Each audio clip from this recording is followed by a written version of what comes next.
नमस्कार साथियों, मैं हूँ आरती श्रीवास्तव और आज हम आपके लिए लेकर आए हैं षटतिला एकादशी व्रत कथा। हिंदू धर्म में एकादशी का व्रत महत्वपूर्ण स्थान रखता है। प्रत्येक वर्ष 24 एकादशियाँ होती हैं। जब अधिक मास या मल मास आता है तब इनकी संख्या बढ़कर 26 हो जाती है। पद्म पुराण में एकादशी का बहुत ही महात्म्य बताया गया है एवं उसकी विधि विधान का भी उल्लेख किया गया है।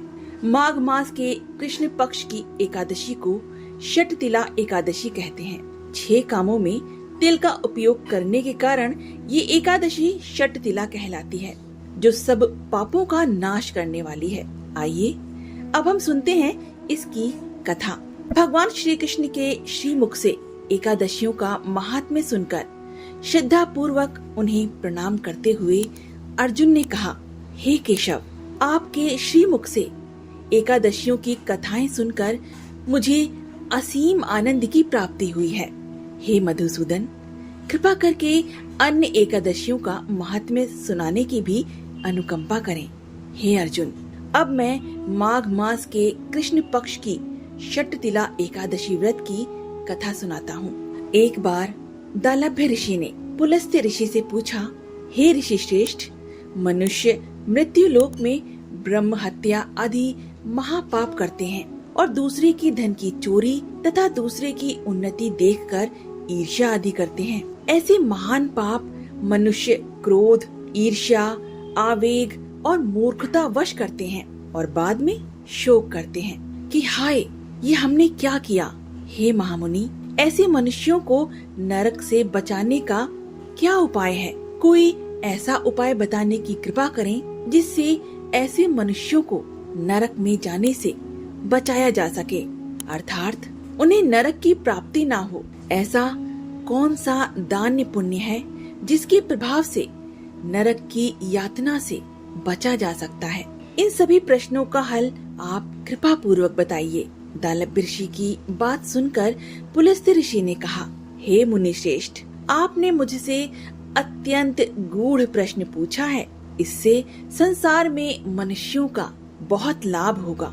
जिस रहस्य को इंद्र आदि देवता भी नहीं जानते, वो रहस्य मैं आपको अवश्य ही बताऊंगा।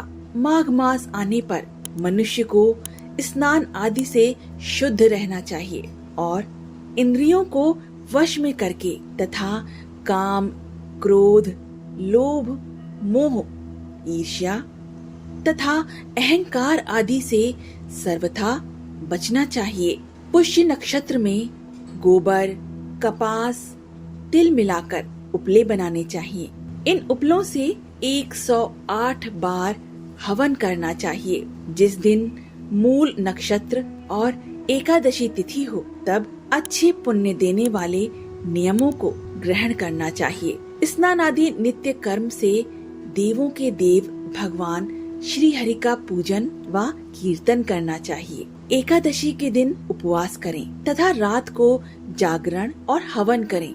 उसके दूसरे दिन धूप, दीप, नैवेद्य से भगवान श्री हरि की पूजा अर्चना करें तथा खिचड़ी का भोग लगाएं। उस दिन श्री विष्णु को पेठा, नारियल, सीताफल या सुपारी सहित अर्घ्य अवश्य देना चाहिए। तदुपरांत उनकी स्तुति करनी चाहिए। हे जगदीश्वर, आप निराश्रितों को शरण देने वाले हैं। आप संसार में डूबे हुए का उद्धार करने वाले हैं। हे कमल नयन, हे मधुसूदन, हे जगन्नाथ, हे पुंडरीकाक्ष, आप लक्ष्मी जी सहित मेरे इस तुच्छ अर्घ्य को स्वीकार कीजिए। इसके पश्चात ब्राह्मण को जल से भरा घड़ा और तिल दान करने चाहिए। यदि संभव हो तो ब्राह्मण को गऊ और तिल दान देना चाहिए। इस प्रकार मनुष्य जितने तिलों का दान करता है वो उतने ही सहस्त्र वर्ष स्वर्ग में वास करता है। तिल स्नान, तिल की उबटन, तिलोदक, तिल का हवन, तिल का भोजन, तिल का दान, इस प्रकार 6 रूपों में तिलों का प्रयोग षटतिला कहलाती है।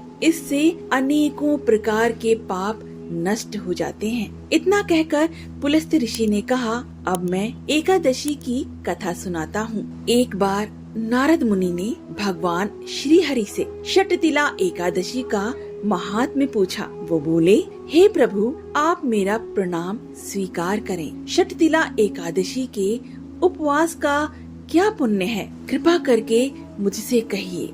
नारद की प्रार्थना सुन भगवान श्री हरि ने कहा, हे नारद, मैं तुम्हें प्रत्यक्ष देखा सत्य वृत्तांत सुनाता हूँ, ध्यान पूर्वक श्रवण करो।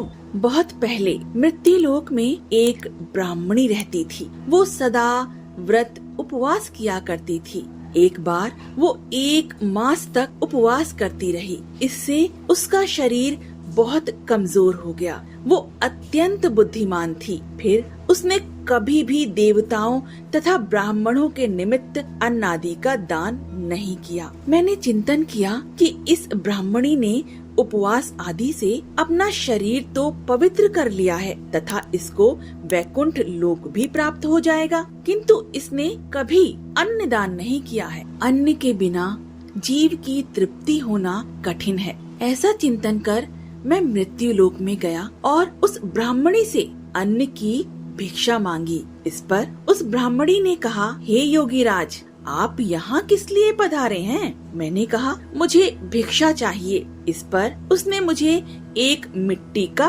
पिंड दे दिया। मैं उस पिंड को लेकर स्वर्ग लौट आया। कुछ समय व्यतीत होने पर वो ब्राह्मणी शरीर त्याग कर स्वर्ग आई। मिट्टी के पिंड के प्रभाव से उसे उस जगह एक आम वृक्ष सहित घर मिला, किंतु उसने उस घर को अन्य वस्तुओं से खाली पाया। वो घबराई हुई मेरे पास आई और बोली, हे प्रभु, मैंने अनेक व्रत आदि से आपका पूजन किया है, किंतु फिर भी मेरा घर वस्तुओं से रिक्त है। इसका क्या कारण है? मैंने कहा, तुम अपने घर जाओ और जब देव स्त्रियां तुम्हें देखने आए तब तुम उनसे षटतिला एकादशी व्रत का महात्म्य और उसका विधान पूछना। जब तक वो न बताएं तब तक द्वार नहीं खोलना। प्रभु के ऐसे वचन सुनकर वो अपने घर आ गई और जब देव स्त्रियां आईं और द्वार खोलने के लिए कहने लगी,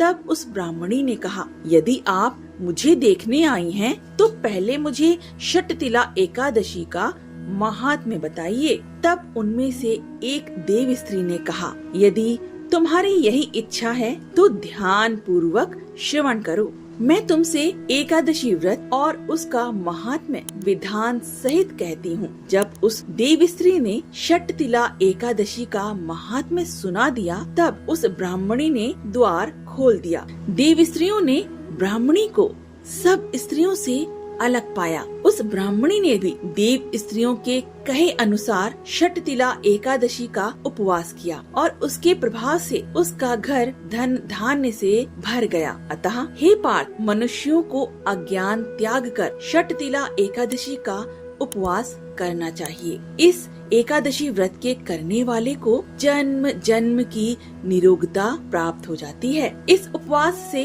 मनुष्य के सभी पाप नष्ट हो जाते हैं। इस उपवास को करने से जहाँ हमें शारीरिक पवित्रता और निरोगता प्राप्त होती है, वहीं अन्न, तिल आदि दान करने से धन धान्य में बढ़ोतरी होती है। इससे ये भी सिद्ध होता है कि मनुष्य जो और जैसा दान करता है, शरीर त्यागने के बाद उसे फल भी वैसे ही प्राप्त होता है। अतः धार्मिक कृत्यों के साथ साथ हमें दान आदि अवश्य करना चाहिए। शास्त्रों में वर्णित है कि बिना दान किए कोई भी धार्मिक कार्य संपन्न नहीं होता। और अंत में इस चैनल को सब्सक्राइब और लाइक करना बिल्कुल न भूलें।